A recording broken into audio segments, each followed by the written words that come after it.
ನಮಸ್ಕಾರ, welcome to Yoyo Kannada. ಬನ್ನೀಗ ನೋಡೋಣ ಈ ದಿನದ ಪ್ರಮುಖ 5 ಬ್ರೇಕಿಂಗ್ ನ್ಯೂಸ್ಗಳು.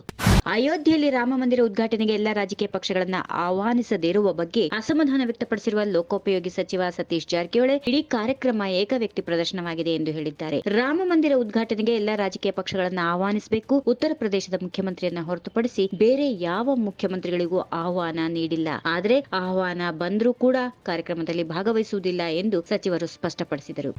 ದೆಹಲಿ ವಿಮಾನ ನಿಲ್ದಾಣದಲ್ಲಿ ಮುಖ್ಯಮಂತ್ರಿ ಸಿದ್ದರಾಮಯ್ಯ ಅವರಿಂದು ಜಾಗತಿಕ ಕ್ರಿಕೆಟ್ ದಂತಕಥೆ ಮಾಸ್ಟರ್ ಬ್ಲಾಸ್ಟರ್ ಸಚಿನ್ ತೆಂಡೂಲ್ಕರ್ ಅವರನ್ನ ಆಕಸ್ಮಿಕವಾಗಿ ಭೇಟಿಯಾಗಿದ್ದಾರೆ. ಸಚಿನ್ ತೆಂಡೂಲ್ಕರ್ ನನ್ನ ಅಚ್ಚುಮೆಚ್ಚಿನ ಆಟಗಾರ. ದಶಕಗಳ ಕಾಲ ತೆಂಡೂಲ್ಕರ್ ಅವರ ಆಟವನ್ನು ಆಸ್ವಾದಿಸಿರುವುದಾಗಿ ಮುಖ್ಯಮಂತ್ರಿ ಸಿದ್ದರಾಮಯ್ಯ ಟ್ವೀಟ್ನಲ್ಲಿ ಹೇಳಿಕೊಂಡಿದ್ದಾರೆ.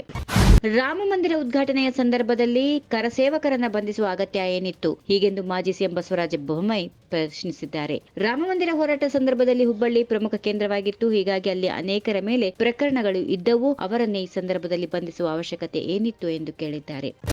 ಅಯೋಧ್ಯೆಯ ಶ್ರೀರಾಮ ಮಂದಿರ ಉದ್ಘಾಟನೆ ಹಿನ್ನೆಲೆಯಲ್ಲಿ ಹಮ್ಮಿಕೊಂಡಿರುವ ಅಕ್ಷತಾ ಅಭಿಯಾನದ ಅಂಗವಾಗಿ ವಿಶ್ವ ಹಿಂದೂ ಪರಿಷತ್ ಪ್ರಮುಖರು, ಮಹಿಳಾ ಮತ್ತು ಮಕ್ಕಳ ಅಭಿವೃದ್ಧಿ ಸಚಿವೆ ಲಕ್ಷ್ಮೀ ಹೆಬ್ಬಾಳ್ಕರ್ ಅವರ ಮನೆಗೆ ತೆರಳಿ ಕಾರ್ಯಕ್ರಮಕ್ಕೆ ಆಮಂತ್ರಣ ನೀಡಿದ್ರು. ಅಯೋಧ್ಯೆ ರಾಮ ಮಂದಿರ ಉದ್ಘಾಟನೆ ವಿಚಾರವಾಗಿ ಇದೀಗ ವಿವಾದಗಳು ಶುರುವಾಗಿವೆ. ಈ ನಡುವೆ ರಾಜ್ಯದಲ್ಲಿ ಸಚಿವೆ ಲಕ್ಷ್ಮೀ ಹೆಬ್ಬಾಳ್ಕರ್ ಅವರಿಗೆ ವಿಶ್ವ ಹಿಂದೂ ಪರಿಷತ್ ನಾಯಕರು ಅಯೋಧ್ಯೆಗೆ ಆಹ್ವಾನ ನೀಡಿರುವುದು ಕುತೂಹಲಕ್ಕೆ ಕಾರಣವಾಗಿದೆ.